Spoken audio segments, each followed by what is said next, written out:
आइए, सुनिए, देखिए, समझिए सनातन सत्य। जैसी दृष्टि वैसी सृष्टि, दृष्टि विज्ञान। कुदरत, कुदरती रचना एवं कुदरत के कानून से शाश्वत सुख की प्राप्ति। जोधपुर के परम पूज्य महात्मा उपासक प्रोफेसर डॉक्टर सोहन राज तातेड़ के निर्देशन में सनातन सत्य। जैसी दृष्टि वैसी सृष्टि, दृष्टि विज्ञान।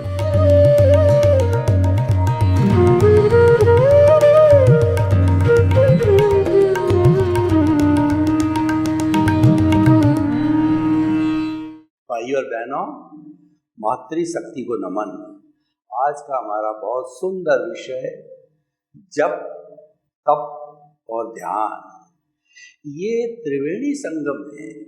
हमारी भारतीय संस्कृति में त्रिवेणी संगम का बहुत बड़ा ऊंचा स्थान है। त्रिवेणी संगम से हम किसी निष्कर्ष पर पहुंचते हैं, जैसे कि चिंतन मनन निध्यासन, जमुना गंगा सरस्वती का संगम, ब्रह्मा विष्णु महेश, सम्यक दर्शन, सम्यक ज्ञान, सम्यक चारित्र, हे के उपादे, ते ध्याता ध्यान, दृश्य दृष्टि दृष्टा।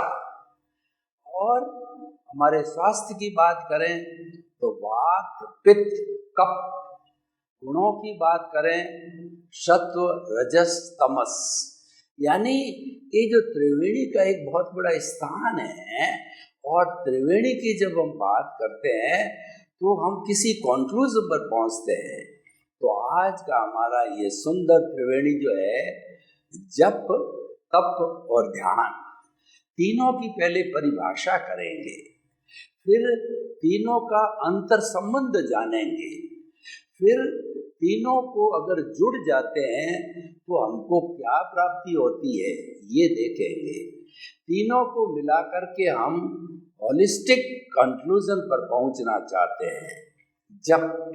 जप का अर्थ होता है किसी मंत्र को लेकर के किसी इष्ट का नाम और किसी भगवान का नाम, इनका बार बार स्मरण करना, अनुप्रेक्षा करना जप कहलाता है।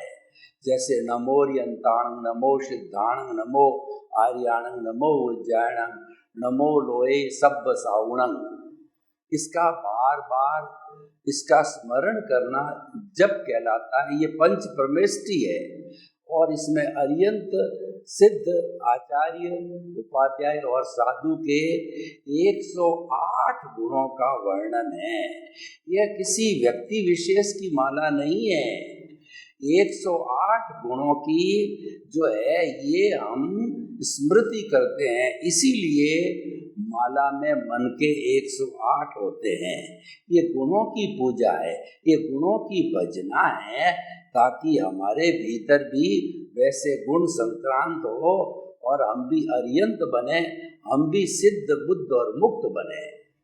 तो ये जो है जब बार बार स्मरण किया जाता है, जब स्मरण किया जाए तब हमारे मन और हमारा तन, मन और हमारा जो चित्त है ये शुद्ध होना चाहिए। यानी भीतर विचारों का तांता नहीं होना चाहिए, नकारात्मक भाव नहीं होना चाहिए, हमारा दिमाग खाली रहना चाहिए, सारी एकाग्रता जप के ऊपर होनी चाहिए। तब वह जप है वो कारगर बनता है। हमारे ग्रंथों के अंदर जप करने की बहुत सी विधियां हैं और किसी इष्ट को याद करने के लिए केले की तपस्या करके साथ के अंदर उस इष्ट का आह्वान करने के लिए जप किया जाता है। इष्ट हाजिर होते हैं और मनोवांछित फल देते हैं। तो जप जो है एक बार बार स्मरण करने की प्रक्रिया है, लेकिन जप के अंदर बहुत सी चीज़ों का ध्यान रखना चाहिए। एक तो हमारा मन है वह खाली होना चाहिए, मन शुद्ध होना चाहिए।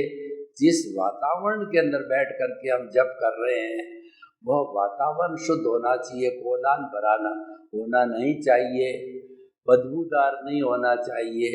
हमारा आसन सही होना चाहिए जिसमें हम आराम से जितनी देर, आधा घंटा, 15 मिनट जप करना है, बिना किसी अकड़न के, जकड़न के और तनाव के, स्ट्रेस के, स्ट्रेस और स्ट्रेन के जो है हम आराम से बैठ सके। और वहाँ का वायुमंडल या वहाँ के परमाणु हैं जितने जितने शुद्ध होंगे उतना हमारा जप है वो एकाग्र होगा, फलदायक होगा। इसीलिए भाई और बहनों, ये जप करने की प्रक्रिया हमारे हर धार्मिक ग्रंथ के अंदर है। तो जप जो है वो कोई कार्य की सिद्धि के लिए किया जाता है। जैसे अ सी आऊ सा नमः, ये भी पंच परमेष्टि का संक्षिप्त के अंदर जो है जप है।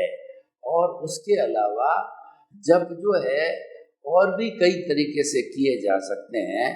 जो अभिराशि को नमः, असी आउसा नमः, इस तरीके से जप किया जा सकता है। ओम शांति प्रभो, जय शांति प्रभो, पार्श्वनाथ महावीर प्रभो, इस तरीके से जप किया जा सकता है। 24 तीर्थंकरों का जप किया जाता है। ऋषभ, अजित, संभव, अभिनंदन, सुमति, पद्म, सुपार्श्व, चंद्र, सुविधि, शीतल, श्रेयांश, वासुपूज्य, विमल, अनंत, धर्म, शांति, कुंथु, अरमलि, मुनि, सुब्रत, नमी, नेमी, पार्श्व, महावीर, ये 24 तीर्थंकरों का जप है। जब हम जप करते हैं तो जिस इष्ट का जप किया जाता है उसका स्मरण जो हमें ज्योति के अंदर पर करना चाहिए तो बहुत ज़्यादा इफेक्टिव होता है। हमारी एकाग्रता होनी चाहिए, ध्यान कहीं इधर उधर नहीं भटकना चाहिए। जप करने से जो हमारे स्पंदन होते हैं, हमारे जो वाइब्रेशंस जो निकलते हैं वो वाइब्रेशन शुद्ध होते हैं और वो वाइब्रेशन जिसके लिए जप किया जा रहा उस तक पहुँचते हैं, क्योंकि सारा ब्रह्मांड रिलेटिव है। इस ब्रह्मांड से बाहर कोई वस्तु जाती नहीं और रिलेटिव होने के कारण पूरा ब्रह्मांड वाइब्रेशंस का बना हुआ है। ऐसा कहा जाता है एक परिंदा भी जब पर मारता है तो पूरा ब्रह्मांड जो है प्रभावित होता है। हालांकि वो इतना सूक्ष्म होता है कि हमको नजर नहीं आता, लेकिन जो विद्यार्थी जो वाइब्रेशंस के बारे में पढ़ते हैं, साइनोसोडल वेव और उसके बाद के अंदर sine theta, cos theta, frequency, wavelength इत्यादि के बारे में वो जानते हैं कि किस तरीके से वो वेवलेंथ जो है हमारी जो भाषा के पुद्गल है उसको मोबाइल तक पहुंचाते हैं, टीवी तक पहुंचाते हैं, देश में पहुंचाते हैं, विदेश के अंदर पहुंचाते हैं, सैटेलाइट तक जाते हैं। तो ये सारा वाइब्रेशन का युग है और आज तो विज्ञान ने ये सिद्ध कर दिया कि उन सारे वाइब्रेशंस को पकड़ना बहुत आसान हो गया है, क्योंकि वो अष्टस्पर्शी पुद्गल है। भगवान महावीर के जो समोषण के अंदर प्रवचन है वो भी आज विज्ञान ने 2600 साल 2500 साल पुराने पकड़ने चालू कर दिए हैं और वो शीघ्र ही हमारे तक पहुंचने वाले हैं, भगवान महावीर की ओरिजिनल वाणी। तो भाई और बहनों, आप देखिए ये सारा जप के बारे में है। जप से हमारी आत्मा की शुद्धि होती है। जो ही हम जप प्रारंभ करते हैं त्यों ही हमारे कार्बन शरीर से कर्म ढीले पड़ते हैं, शिथिल होते हैं और कर्मों की निर्जरा होती है। निर्जरा का अर्थ होता है dissociation of the Karma from the कार्मिक बॉडी और फ्रॉम द सोल। यूं यूं जितनी देर तक जप चलता है, जब एक तरह का संवर है, जब एक तरह की तपस्या है, जब एक तरह की धार्मिक क्रिया है, तो वह उस जप करने के साथ साथ के अंदर वो कर्म शिथिल पड़ते हैं और हमारा जो कॉजल बॉडी है वह कमज़ोर पड़ता है। वही हमारा लक्ष्य है। जब कॉजल बॉडी कमज़ोर पड़ करके एकदम शून्य हो जाती है तब हम सिद्ध बुद्ध मुक्त बनते हैं, क्योंकि इस कॉजल बॉडी ने ही इस हमारी मूल द्रव्य आत्मा को जो है पकड़े रखा है, बांधे रखा है और कॉजल बॉडी गई और हमारी आत्मा मुक्ति को पहुंच जाती है। और ये कॉजल बॉडी का जो चतुष्पर्शी जो कर्म पुद्गल है वो हमारे ब्रह्मांड से ही आए थे, ब्रह्मांड के अंदर वापस चले गए हैं, और ये शरीर है मात्र मिट्टी है, इसको जला दिया जाता है। इस शरीर का उपयोग पूर्व जन्म के कर्मों के भोगने के लिए इसका उपयोग होता है। यह तो एक हार्डवेयर है जिसका कि उपयोग सॉफ्टवेयर चलाने के लिए किया जाता है। जब सॉफ्टवेयर को हार्डवेयर में से निकाल दिया जाता है तो वो हार्डवेयर मृतवत हो जाता है, और वो चलता जब ही है जबकि उसके अंदर सॉफ्टवेयर हो। तो हमारी जो आत्मा है वो भी एक सॉफ्टवेयर के रूप में होती है, किसी व्यक्ति के शरीर के अंदर होती है। तब वो शरीर जो है चेतनावत बनता है, चेतनावत बोलता है, चिंतन करता है, काम करता है, चलता है, फिरता है, और जो ही चेतना निकली तो मिट्टी होकर के उसको जला दिया जाता है। ये सारा जप का विवेचन है। अब हम बात करते हैं तप की। तप जो है वह शोधन का काम करता है। तप का संक्षेप में नाम तप है और पूरा नाम इसका तपस्या है। तो तप के अंदर तपता कौन है? तप के अंदर तपता है हमारा कर्म शरीर। सारी धार्मिक क्रिया या अध्यात्म का जो है मुख्य उद्देश्य है कर्म शरीर को तपाना। उस कर्म शरीर को तपाने के लिए स्थूल शरीर का उपयोग किया जाता है। कैसे उपयोग किया जाता है मैं आपको बताता हूँ कि दूध के साथ में पानी मिश्रित दूध है। अब मुझे उस पानी को अलग करना है, दूध को 100% शुद्ध करना है। अगर मैं सीधा उसको अग्नि पर डाल दूं तो अग्नि भी बुझ जाएगी और मेरा पानी मिश्रित दूध भी व्यस्त हो जाएगा। तो मैंने एक भगोला लिया, उस भगोले के अग्नि पर लगाया तो धीरे धीरे पानी के अंदर जो स्पेस था, जो जगह थी हवा, वो स्पेस जो है वो परमाणुओं के ऊपर उठ करके बुलबुले के रूप के अंदर आती है और पानी जो है वो जलने लगता है। तो पानी पहले जलता है, दूध बाद में जलता है। तो पानी के जलने का मतलब है कि सारे उसके बुलबुले बन करके और वो ऊपर सरफेस पे आते हैं, जिसको टर्बुलेंस कहा जाता है। और जब पूरा जल जाता है तो शुद्ध पानी रहता है, शुद्ध दूध रहता है। तो उसी तरीके से हमारी आत्मा शुद्ध दूध के स्वरूप है और पानी कर्म शरीर के स्वरूप है। कर्म शरीर के उसी तरीके से हमने अग्नि दी, यानी तपाया भगोले का, लेकिन हमारा उद्देश्य था उस पानी को तपाना, पानी को दूध से अलग करना। तो वो कर्म शरीर पानी की तरह है, उसको हमारी आत्मा से अलग करना, उसको तपाना। उसको तपाने से उसमें टर्बुलेंस होकर के और उसके जो कर्म शरीर के परमाणु शिथिल होकर के और वो झड़ने लग जाते हैं, जिसको हम निर्जरा कहते हैं। ये आंशिक निर्जरा कराती है और संपूर्ण रूप से कर्म शरीर झड़ जाता है। तो झड़ जाने के बाद में वो मुक्ति हो जाती है, तो वह संपूर्ण निर्जरा मोक्ष कहलाती है। तो भाई और बहनों, ये तपता है, भगोला को तपाया, क्योंकि शरीर भगोला है। इस भगोले को तपाए बिना अग्नि पानी तक नहीं पहुंचती है। तो हमें इस शरीर को काम में लेना पड़ता है, सूक्ष्म शरीर को कहिए या हमारे कार्बन शरीर को तपाने के लिए। और भगवान ने जो तप कहिए, और हर तप जो है वो संवर से जुड़ा हुआ है। और सबसे बड़ा संवर है कि प्राणी मात्र को किसी भी तरह का कष्ट न देना, मन से, वचन से, काया से, करने से, करवाने से और अनुमोदने से। और भगवान ने तप को ऊंचा स्थान दिया है, क्योंकि शोधन तप से किया जाता है।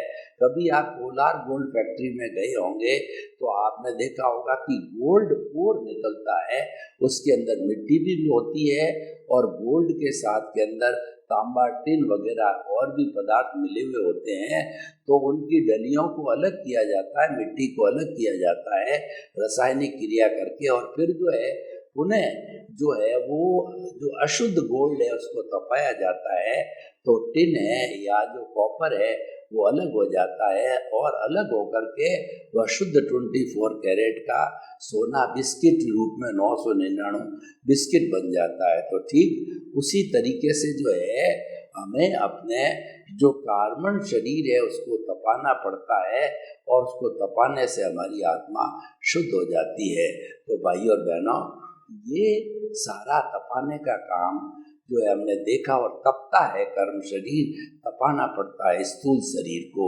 और तप के लिए भगवान ने कुल 12 तरह के भेद किए, जिनको निर्जरा भी कहा जाता है, क्योंकि तप से ही शोधन होता है, तप से ही हमारी आत्मा पवित्र बनती है। जब जो है सोने को तपाया जाता है तो वो कुंदन बन जाता है, विशुद्ध सोना बन जाता है 24 कैरेट का। तो इसलिए तप के 12 भेद जो है, 6 तो बाह्य भेद है, 6 भीतरी भेद है। बाह्य भेद है अनशन, उनोदरी, भिक्षाचरी, रस परित्याग, काय कलेश, प्रतिसल्लीनता। मैं उसकी व्याख्या में नहीं जाना चाहता हूँ। और जो सबसे ज़्यादा इफेक्टिव है, वो सबसे ज़्यादा कर्मों को काटते हैं, वो प्रायश्चित, विनय, वैयाव्रत, स्वाध्याय, ध्यान और युत्सर्ग, ये भीतर के तप है, वो फास्ट स्पीड से कर्मों को काटते हैं।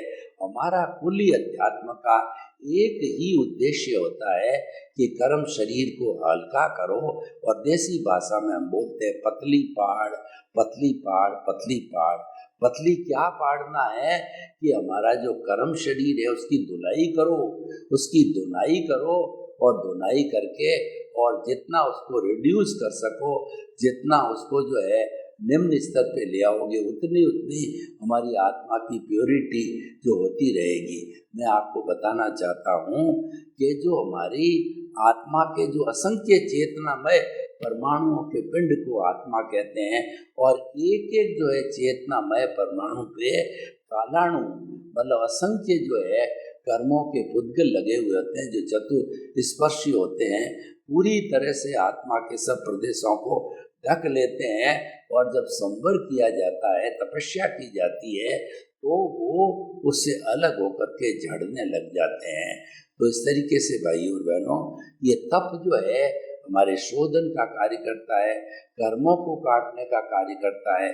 जब भी कर्मों को काटने का कार्य करता है, जब एक धार्मिक क्रिया है, तब एक शोधन के साथ साथ में एक धार्मिक क्रिया है, इससे हमारी आत्मा उज्जवल होती है। अब तीसरा जो है ध्यान। ध्यान का अर्थ होता है किसी एक बिंदु पर सालंबन और निरालंबन 2 तरह के ध्यान होते हैं।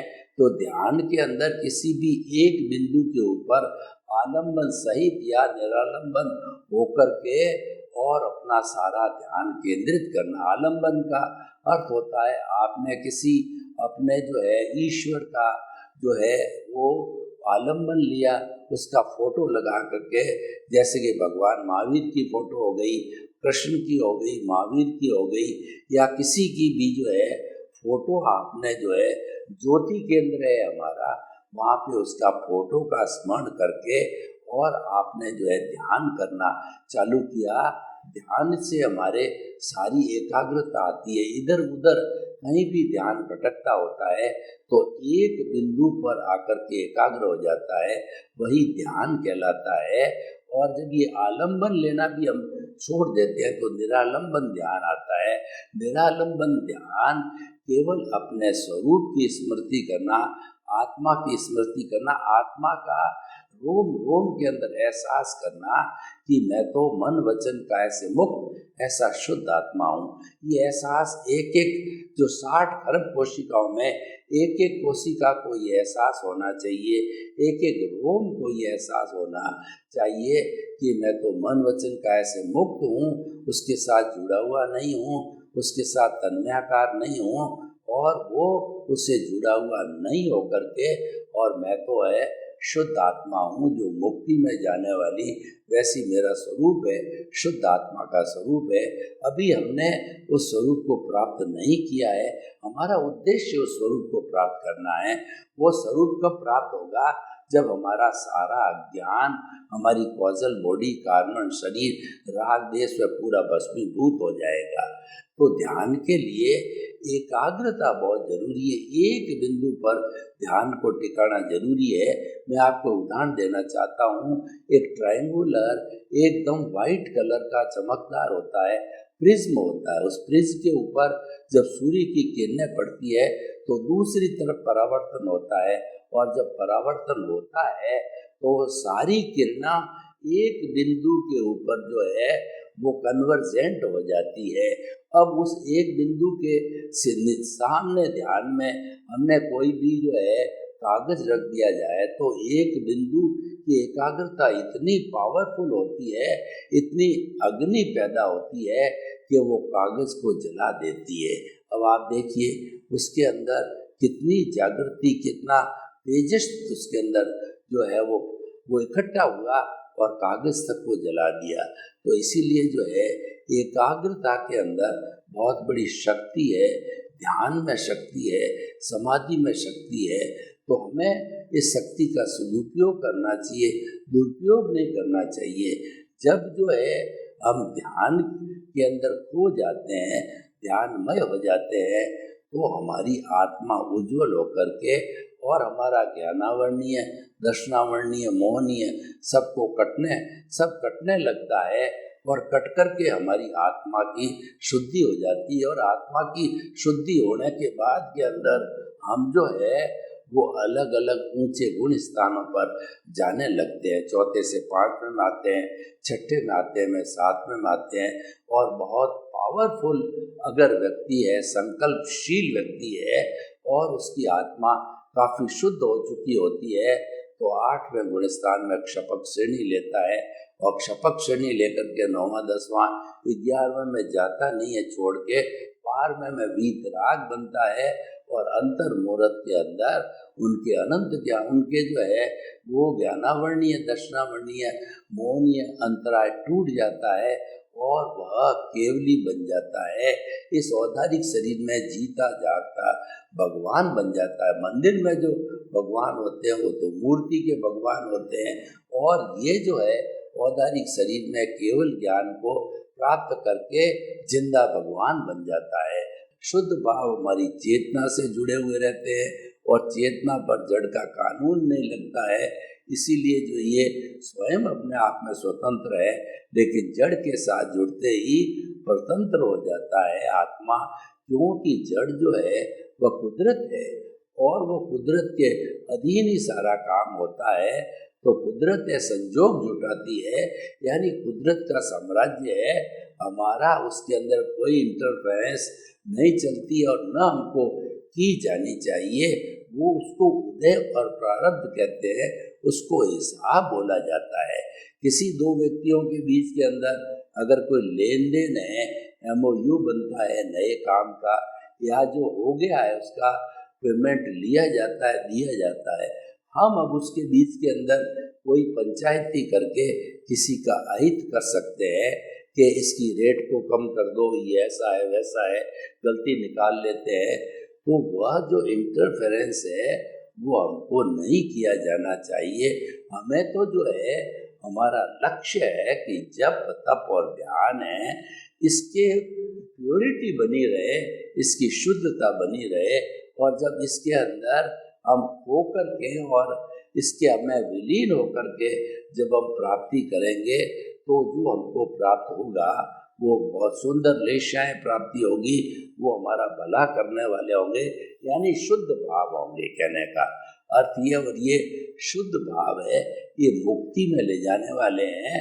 तो जो पुण्य तो हर एक के लिए संजोग, पुण्य का मतलब शुभ संजोग, शुभ संजोग जब आते हैं तो पुण्योदय होता है, या जो है हमारा प्रारब्ध और पुण्योदय होता है, और अशुभ भाव, अशुभ लेशा आती है तब हमारा पापोदय होता है। लेकिन कोई व्यक्ति पापोदय चाहता नहीं है, इसीलिए हम पुण्योदय चाहते हैं। तो पुण्योदय की बात करते हैं क्योंकि ये बात तो मनुष्य के पास ही की जानी है। पापोदय, पुण्योदय, कर्मों का भुगतान तो मनुष्य ही करता है, वो पाप का अर्जन विसर्जन का काम भी मनुष्य ही करता है। दूसरे बेचारे जो पशु या कोई भी प्राणी है वो तो मात्र लिमिटेड ही कर्मों का बंधन करते हैं, लिमिटेड ही उसकी निर्जरा करते हैं। पर मनुष्य जो है बहुत बड़ी छलांग लगा सकता है।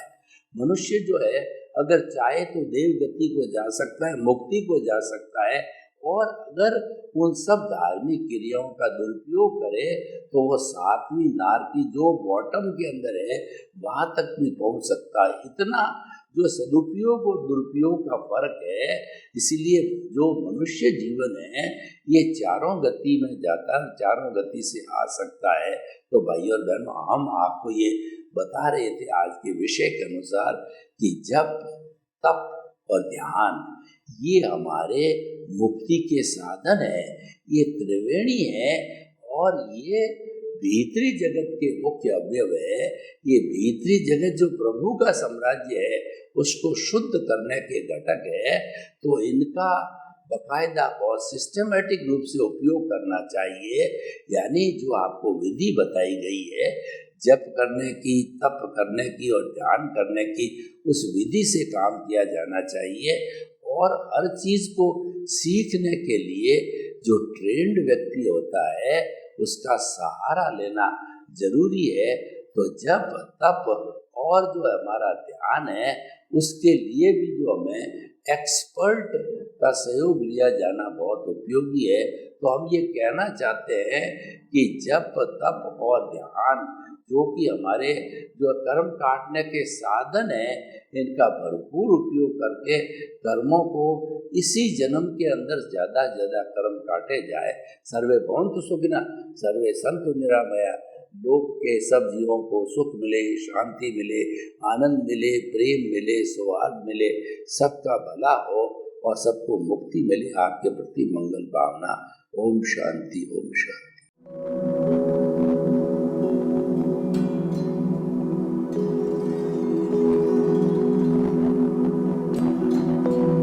एक ऐसा अंतर्राष्ट्रीय ख्याति प्राप्त मानव जो गुरु प्रेरणा से पिछले 20 वर्षों से वानप्रस्थ जीवन जीते हुए 24 घंटे मानवता की सेवा में संलग्न है। एक ऐसा मानव जो अभी राष्ट्रीय, अंतर्राष्ट्रीय टीवी चैनलों पर 7,500 एपिसोड के माध्यम से सनातन सत्य, आत्मविज्ञान एवं पुनरुत्थान, व्यवहार एवं निश्चय जगत के जीवनोपयोगी विषयों पर हृदय स्पर्शी प्रवचन कर चुका है। उस मानव का नाम है महात्मा उपासक प्रोफेसर डॉक्टर सोहन राज तातेड़। प्रोफेसर तातेड़ द्वारा योग, दर्शन, शिक्षा विषयों पर रचित पीएचडी स्तर के 250 शोध ग्रंथ भारत के 100 प्रतिष्ठित विश्वविद्यालयों में शोधार्थी पढ़ रहे हैं तथा वे सभी शोध ग्रंथ वहां की सेंट्रल लाइब्रेरियों में उपलब्ध हैं। महात्मा सोहन राज ने अभी तक हजारों स्कूलों, कॉलेजों, विश्वविद्यालयों एवं संस्थाओं में सेमिनार, वर्कशॉप, कैंप लगाकर लाखों विद्यार्थियों को योग, दर्शन, शिक्षा का प्रशिक्षण देकर उन्हें सुसंस्कारित किया। डॉक्टर तातेड़ ने भारतीय संस्कृति उत्थान के 4000 से अधिक समसामयिक विषयों पर आर्टिकल लिखकर ऑनलाइन जर्नल, पत्रिकाओं, वेबसाइट्स पर प्रकाशित किया, जिसका उपयोग लाखों पाठक कर रहे हैं। उपासक तातेड़ के 5000 से अधिक आज का सुविचार, आज का शुभ संदेश, आज का मंगल भावना योग आदि चिंतन websites, Twitter, blogger, Facebook, YouTube माध्यमों से लाखों लोग अपना जीवन निर्माण कर रहे हैं। मानवता के मसीहा ऐसे महामानव महात्मा सोहन राज तातेड़ के प्रोफाइल को अभी तक विश्व के 20 लाख दर्शक यूट्यूब पर, 12 लाख गूगल पर एवं लाखों दर्शक फेसबुक, ब्लॉगर, ट्विटर और इंस्टाग्राम पर देख चुके हैं।